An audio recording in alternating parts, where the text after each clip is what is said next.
Welcome to your lecture on kinds of sets. आज हम लोग डिफरेंट फॉर्म्स ऑफ सेट्स करेंगे।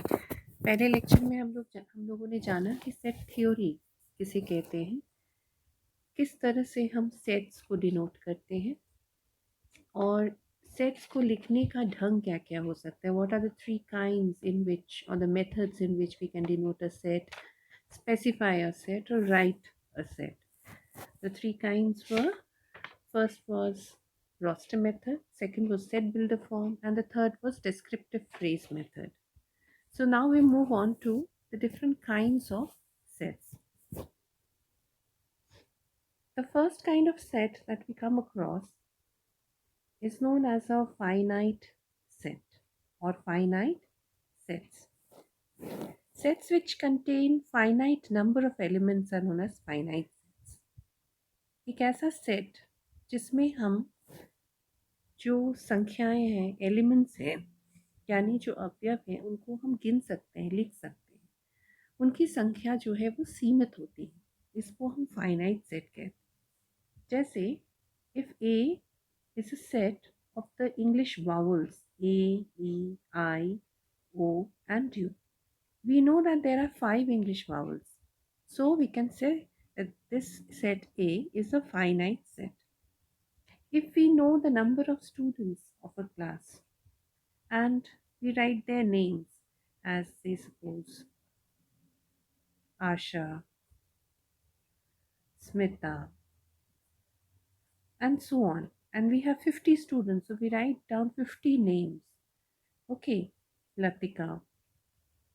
So we are writing here 50 names. हमने 50 नाम मान लीजिए लिखा है, तो इन 50 नामों का जो सेट होगा एक क्लास के लड़कियों का, वो उसको भी हम फाइनाइट सेट कहेंगे, right? Why do we call it a finite set? Because we know the number of elements in that group which belongs to a set of girls. Now say suppose we have a set of odd numbers between 0 to 100. So we have all elements that are x belongs to odd numbers between 0 to 100, यानी 100 और 0 शून्य के बीच में जितने सारे odd numbers हैं, बेजोड़ संख्याएं, उनका सेट अगर हम बनाते हैं तो हम उसको सी करके लिख सकते हैं। हमें पता है कि 100 शून्य से 100 के बीच में कितने सारे बेजोड़ संख्याएं होंगी, how many odd numbers are there. So this is also a finite set. Okay, now the second kind of set is just the opposite, known as an infinite set or infinite sets. Now what are infinite sets? They are sets which contain infinite number of elements. यानी जो भी elements होंगे उनको हम गिन नहीं सकते हैं. We can say that they are more than, countable. They are uncountable. जिनकी संख्या को, एलिमेंट्स की संख्या को हम गिन नहीं सकते, अनगिनत हैं, अनंत के बराबर है, तो उसको हम कह सकते हैं इनफाइनाइट सेट्स. फॉर एग्जाम्पल से suppose is um, A is a set of natural numbers. तो natural number 1, 2, 3 करते करते अनगिनत इन्फिनिटी तक हो सकता है, तो इसके लिए हम इसे डॉट डॉट डॉट दे के भी डिनोट कर सकते हैं. तो A is a set of natural numbers. से सपोज इवन नंबर्स का एक सेट है, तो जिसमें इवन नंबर्स क्या है, 2, 4, 6, 8, और ये अनंत तक चलता रहेगा. तो इसके लिए हम कह सकते हैं कि the set of even numbers is infinite. Okay, तो इस तरह से हम इसको इनफाइनाइट सेट या इन्फिनिट सेट भी कह सकते हैं.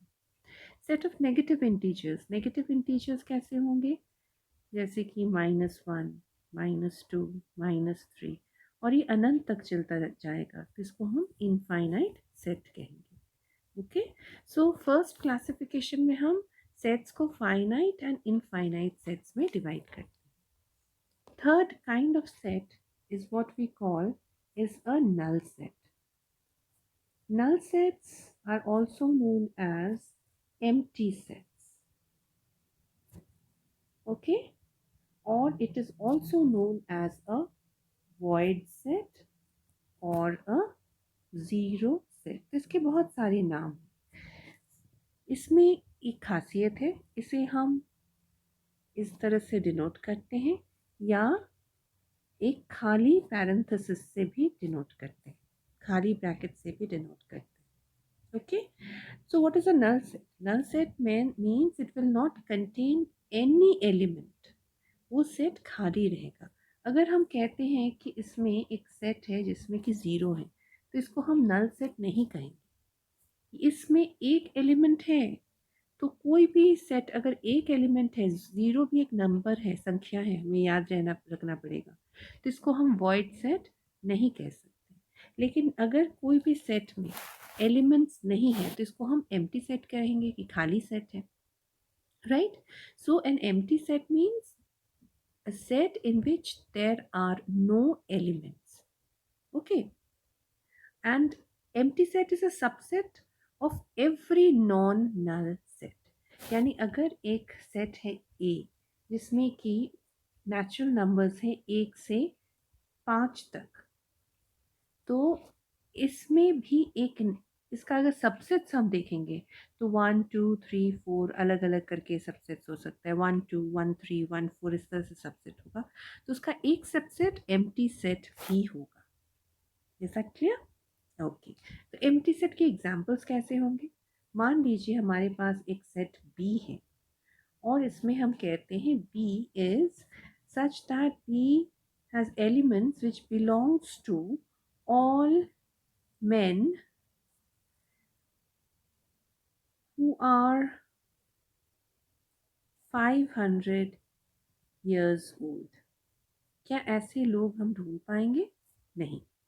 ठीक है, तो इसका मतलब है उस सेट को हमको खाली रखना पड़ेगा और ये होगा एम्प्टी सेट. एक और सेट में हम देखते हैं एग्जाम्पल जहाँ पे हम कह सकते हैं कि empty, it is an empty set. अगर ऐसा कहते हैं कि all it has elements x such that every element is an odd positive integer. ठीक है, odd positive integer divisible by 2. क्या ये संभव है? कोई भी पॉजिटिव इंटीजर ऑड यानी 3 1 5 7 9 डिविजिबल बाय 2 नहीं है. तो C will also become an empty set. तो इस तरह से हम नल सेट्स को रख सकते हैं. ओके, अब आते हैं हम चौथा प्रकार पे, fourth kind, which is also known as और what do we mean by subsets. ये वर्ड हमने अभी थोड़ी देर पहले भी इस्तेमाल किया है. तो सबसेट्स किसको कहते हैं आइए जानेंगे. सबसेट मतलब, say suppose there is a set A, okay, and we say that A is a subset of B. We denote this by this kind of a symbol, and we say that A is a subset of set B if and only if each element of A is also in B. यानी B के जितने सारे elements हैं उनमें से कुछ elements जो हैं A में भी होने या होना चाहिए.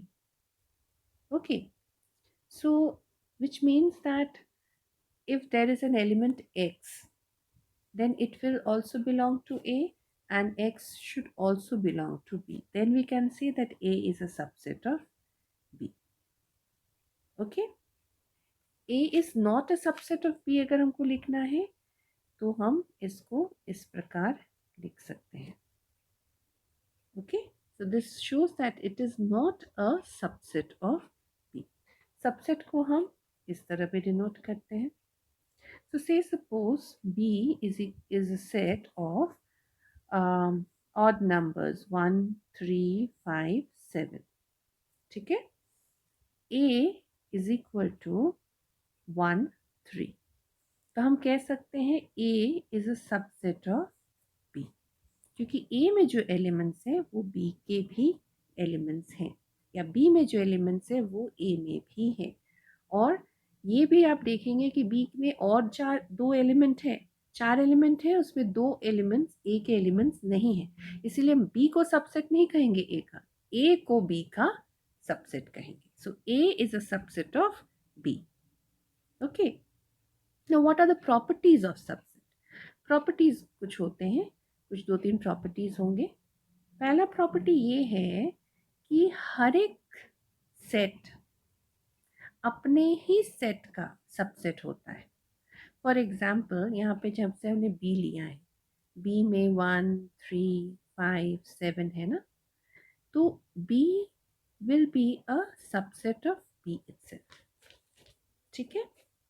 दूसरा प्रॉपर्टी ये है, जब हम नल सेट समझाया था तो आपको याद होगा मैंने कहा था कि हर एक सेट का एक सबसेट होता है null set. So null set is subset of every set और any set. Null set is a subset of any set. यहाँ पे भी बी का नल सेट एक सबसेट होगा.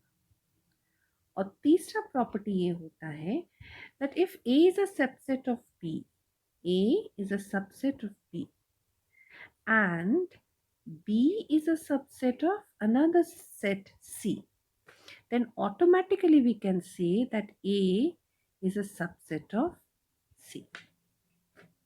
ठीक है.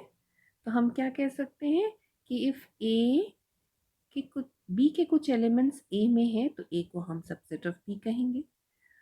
B के कुछ बी भी अगर सी का तीसरे सेट सी का सबसेट है तो जाहिर सी बात है ऑटोमेटिकली सी के कुछ एलिमेंट्स ए में होंगे. So for any 3 sets A B and C, if A is a subset of B and B is a subset of C, then automatically A is a subset of C. So we have to consider these 3 properties of subsets.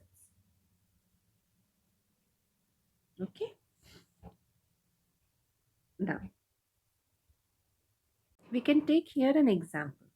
मान लीजिए C is a set of English alphabets. 26 alphabets होंगे, right? Okay. A, B, C, D, E, F, G, H करके Z तक. B is a set of the vowels A, E, I, O, U. And A is a subset having A and I. तो हम कह सकते हैं यहाँ पे देखिए ये दो एलिमेंट यहाँ पे है तो A is a subset of B. B vowels है जो कि इंग्लिश अल्फ़ाबेट्स के हैं तो B is a subset of C. और देखिए अल्टीमेटली क्या है AI इंग्लिश अल्फ़ाबेट्स के एलिमेंट्स है तो अल्टीमेटली क्या हो जाता है कि A is a subset of C. So it is also proven through this example. The next thing that we need to know is what is a superset. Okay. The next form of set, the kind of set that we need to know is superset. अभी जो example हमने दिया था जिसमें कि हमने कहा कि A is a subset of B कहा, राइट? तो हम इसको जब उल्टा करके देखेंगे तो हम कहेंगे B is a super set of A. अगर हम उसको ऐसे लिखेंगे तो B is a super set of A, यानी बी में वो सारे एलिमेंट्स हैं और ज़्यादा एलिमेंट्स हैं जो ए में है प्लस कुछ और एलिमेंट्स भी होंगे जो ए में नहीं है. ठीक है. जैसे कि B was a set of vowels A, E, I, O, U and A had two elements A and I. तो A का जो बड़ा सेट है वो सुपर सेट कौन सा होगा? B होगा. Sixth kind of set that we need to know is known as a proper subset. Now, what is a proper subset? If there are two sets A and B, right, then A is known to be a proper subset of B if there is a criteria, if and only if each element of A is an element of B, right? and at least one element of B is not an element of A. यहीं पे यही example हम लोग देखेंगे. B क्या है? Is a set of vowels. A में क्या है? A and I है. तो all elements of A are there in B, but there are three elements E, O, U which are not there in A. इसीलिए हम कह सकते हैं कि A जो है ये प्रॉपर सबसेट है B का. और इसके लिए हम नीचे ये लाइन को छोड़ देते, सिर्फ इस तरह का एक सिंबल से इसको डिनोट करते हैं. And if A is not a proper set of B, तो उसको हम इस तरह से डिनोट करेंगे. Say suppose A is equal to 2, 3, 4 और B है 2, 3, 4, 5, 6. तो A के जितने सारे एलिमेंट्स है सब B में है, लेकिन B में कुछ एक्स्ट्रा एलिमेंट्स भी हैं. कौन से एक्स्ट्रा एलिमेंट्स है? 5 एंड 6. इसीलिए हम कहेंगे कि A is a proper subset of B. इसका उल्टा भी होता है. प्रॉपर सबसेट है तो automatically there might be an improper subset. Improper subset तब होता है जब A और B दोनों इक्वल सेट्स हो जाते हैं.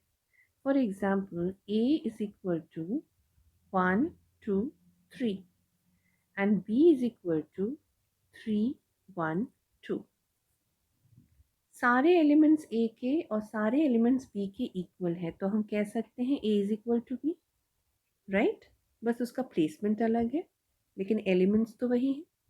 तो ऐसी स्थिति में हम कह सकते हैं when A is equal to B, then A is an improper subset of B. Proper subset नहीं है. ओके. और it is not a proper subset of B. The eighth kind of set that we need to know is known as universal set. Universal set को हम master set भी कहते हैं. कई बार आप इसका जिक्र सुनेंगे जब स्पेशली आप वेन डायग्राम्स को आप स्टडी करेंगे तो आप इस वर्ड को अक्सर सुनेंगे, यूनिवर्सल सेट. इसे हम U अथवा कैपिटल X द्वारा डिनोट करते हैं. So when we are considering a set A, we assume that the existence of another bigger set X or U is there. And all the elements in U will be the elements of the universal set and some of them will be in their proper subset A. For example, अगर हम ये कहें कि college के सभी students का नाम या रोल नंबर का जो सेट होगा वो यूनिवर्सल सेट होगा और उसमें से हम अगर एक क्लास के बच्चों का रोल नंबर या नाम का सेट बनाते हैं, for example universal set is equal to X such that X belongs to roll numbers of girls of Nirmala college. ठीक है. तो हमारे कॉलेज के सभी लड़कियों का जो रोल नंबर होगा वो यूनिवर्सल सेट है और उसमें से हमने एक क्या सेट बनाया है जिसमें मान लीजिए A is the element where A belongs to girls roll numbers of economics honours. ठीक है. तो इकोनॉमिक्स ऑनर्स की जो लड़कियां होंगी उनकी अगर रोल नंबर हम कॉलेज की सभी लड़कियों के रोल नंबर के सेट से छांट के लिख ले, एक और ग्रुप बनाए तो वो हो जाएगा A. लेकिन U क्या है? वो है यूनिवर्सल सेट. जैसे कि मान लीजिए अ सेट ऑफ इवन इंटीजर्स क्या होगा? Universal set. उसमें से हम एक छोटा सा सेट बना सकते हैं जैसे कि even integers within 10, that will be a small subset. But universal set क्या हो जाएगा? It will be the set of all even integers. Now, this universal set may be a finite set, it may be an infinite set, depending upon कि हम उसको किस तरह से define कर रहे हैं. Okay. Now we come to the ninth kind of set, which is known as a singleton set. Singleton set को हम unit set भी कहते हैं. We call it also a unit set. It is a set which contains only one element. जैसे कि मान लीजिए हम A में एक ही एलिमेंट लिखते हैं 2, तो इसको हम कहते हैं unit set. If B has only one element 0, then it is a singleton set. For example, मान लीजिए C में हम सिर्फ हमारे इकोनॉमिक्स डिपार्टमेंट की HOD का नाम लिखते हैं, तो ये क्या है? This is a singleton set. एक ही HOD है हमारी, तो हम उनका नाम लिखते हैं, तो ये हो जाता है हमारा singleton set. The next kind of set that we come across is known as equal sets. Equal sets को हम इक्विवेलेंट सेट्स भी कहते हैं. We can also call it as equivalent sets और इक्वालिटी ऑफ सेट्स, यानी दो sets में कैसे इक्वालिटी होगा, या हम इनको आइडेंटिकल सेट्स भी कहते हैं. बहुत सारे नाम है, राइट? अगर दो सेट है A और B, we have two sets A and B. They are known as identical if all elements in A is also an element in B. For example, if A is 1, 2, 3, 4 and B is 4, 2, 3, 1, then we will say that all elements on A and all elements of B are equal, and so A is an equal set to B, or we can say that there is equality between the two sets A and B, right? We can also say that A and B are identical sets or equivalent sets. किसी भी तरह से हम दोनों को denote कर सकते हैं और बीच में एक इक्वल साइन रहेगा. Now we come across the next one that is known as a power set. Power set of a set किसे कहते हैं, इसको अब जानेंगे.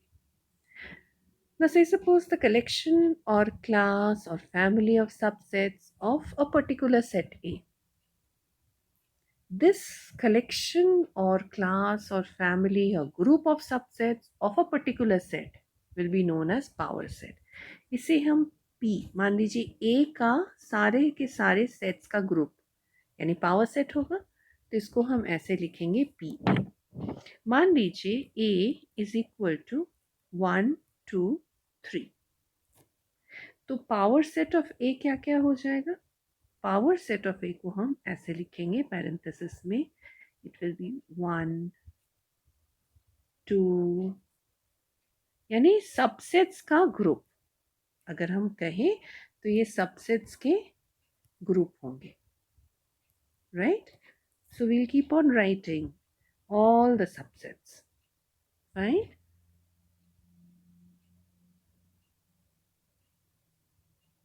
One, 2, 3.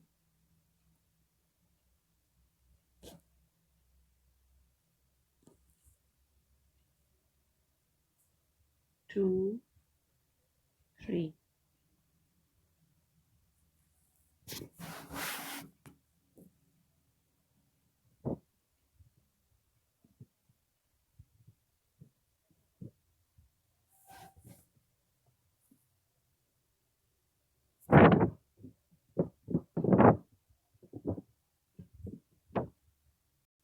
And the last will be the empty set. ये होगा हमारा power set of A. We will call it the power set of A. say suppose B, okay, is a set of 0 and 1 binary number. तो power set of B क्या हो जाएगा?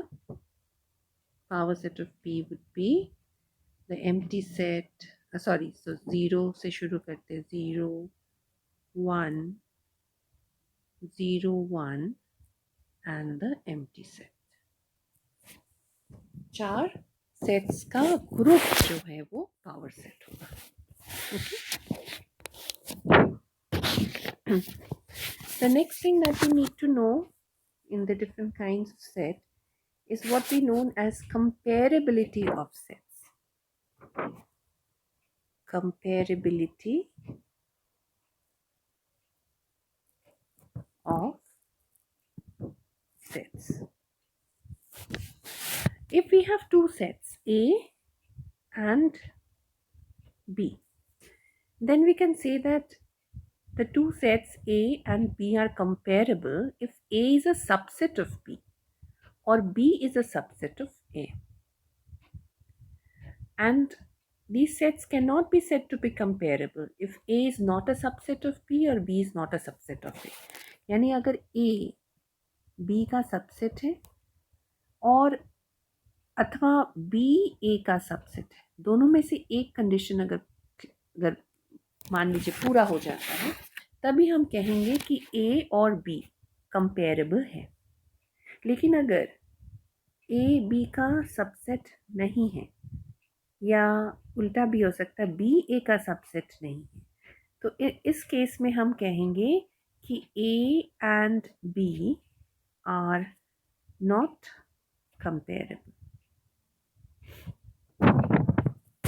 तो comparability of sets कब होता है? जब A और B दो सेट्स हैं और इनमें से एक दूसरे का सबसेट हो सकता है. जैसे मान लीजिए A is equal to 2 3 and B is equal to 1 2 3. तो कौन किसका सबसेट है?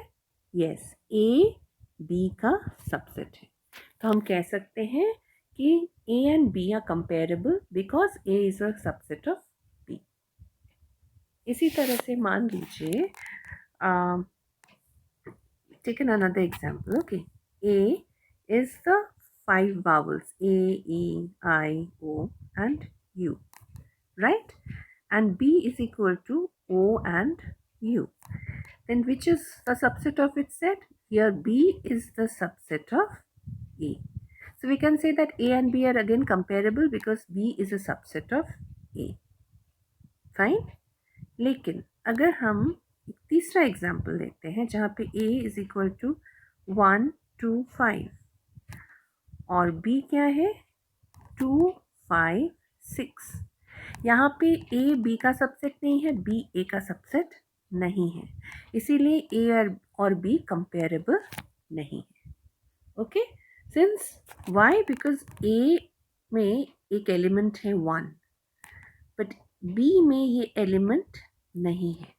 उसी तरह से 6 जो है वो एलिमेंट है B का, लेकिन 6 जो है वो एलिमेंट नहीं है A का. इसीलिए हम कह सकते हैं कि A तथा B कंपेरेबल आर नॉट